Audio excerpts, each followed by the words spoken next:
Since his death in August 2019, it has been a long 3-year battle for justice for the family of Harry Dunn. His parents, friends, and family have campaigned tirelessly for their day in court, a campaign which came to fruition at the Old Bailey on Thursday when Anne Sekulas, 45, pleaded guilty to causing his death by careless driving. Sekulas, the wife of a U.S. diplomat at RAF Croughton in Northamptonshire, had originally been charged with causing death by dangerous driving, which she had denied. The resolution brings to an end a long campaign for justice for Mr. Dunn's family. In 3 years, the case has been championed by multiple foreign secretaries, 2 prime ministers, and 2 presidents of the United States.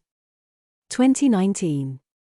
The 27th of August, motorcyclist Harry Dunn collides with a Volvo outside RAF Croughton in Northamptonshire. He is taken to the John Radcliffe Infirmary in Oxford but is pronounced dead shortly after arrival.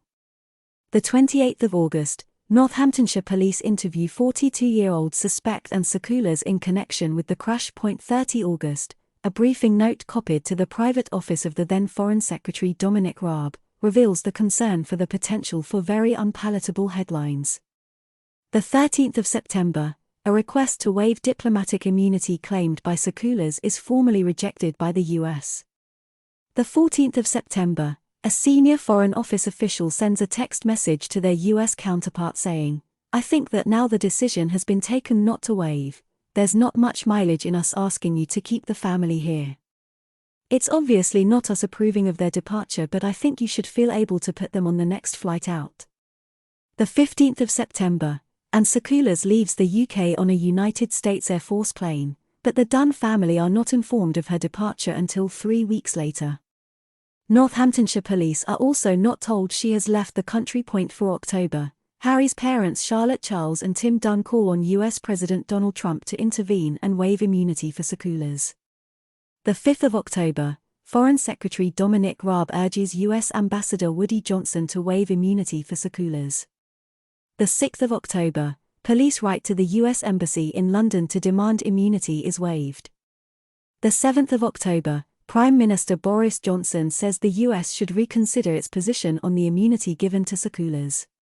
The 9th of October, Mrs. Charles and Mr. Dunn attend a meeting with the Foreign Secretary which leaves them angry and frustrated and feeling as though it was a publicity stunt. The Prime Minister speaks to Mr. Trump personally to ask him to reconsider the US's position.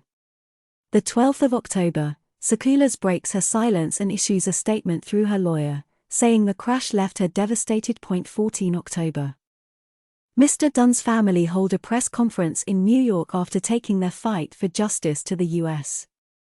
The 15th of October, the White House calls an urgent meeting with Mr. Dunn's family and they have talks with Mr. Trump.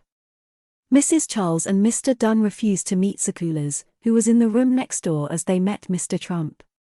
The 31st of October, Northamptonshire police confirm they had interviewed the suspect in the case in the US and were passing the file of evidence to the CPS. 17 November, a convoy of motorbikes rides the route of Harry Dunn's final ride as a tribute to him.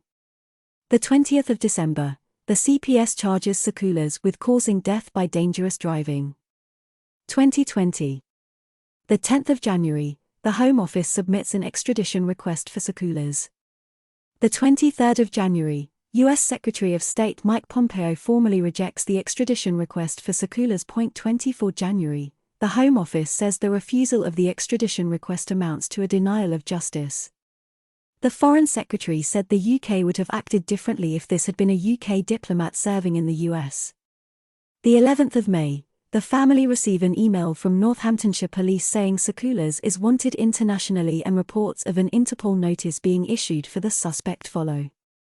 The 12th of May, the US State Department says the decision not to extradite Sekulas is final after Interpol notice claims. The 20th of May, Mr. Dunn's mother calls for Mr. Raab's resignation. The 22nd of July, Mr. Raab announces the anomaly which allowed Sekulas to claim diplomatic immunity following the road crash that killed Mr. Dunn has been amended. The 29th of July 2020, Mr. Dunn's family and friends gather at Portland Bill at Weymouth in Dorset, to scatter his ashes in his favourite place, a month before the anniversary of his death. 25 August, the Lord Chancellor says Attorney General Suella Braverman is considering the possibility of trying Sakulas virtually or in her absence. The 9th of September, Mr. Dunn's parents file a civil claim against Sakulas in the U.S. The 10th of September, Sakulas' legal representatives admit the suspect had been driving on the wrong side of the road for 20 seconds prior to the crash. The 24th of November, Mr. Dunn's parents lose their High Court battle with the Foreign Office over the diplomatic immunity asserted on behalf of Sakulas. 2021.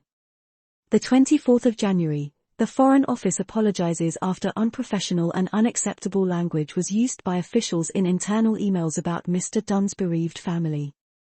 The 28th of January, new U.S. President Joe Biden's administration maintains the position that the decision not to extradite Sakulas is final. For February, the Alexandria District Court in Virginia hears Sakulas and her husband Jonathan's work in intelligence was a factor in their departure from the UK after the road crash.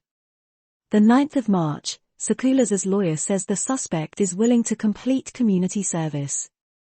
The 12th of June, Mr. Raab says the UK government would be seeking a virtual trial or process for Sakulas.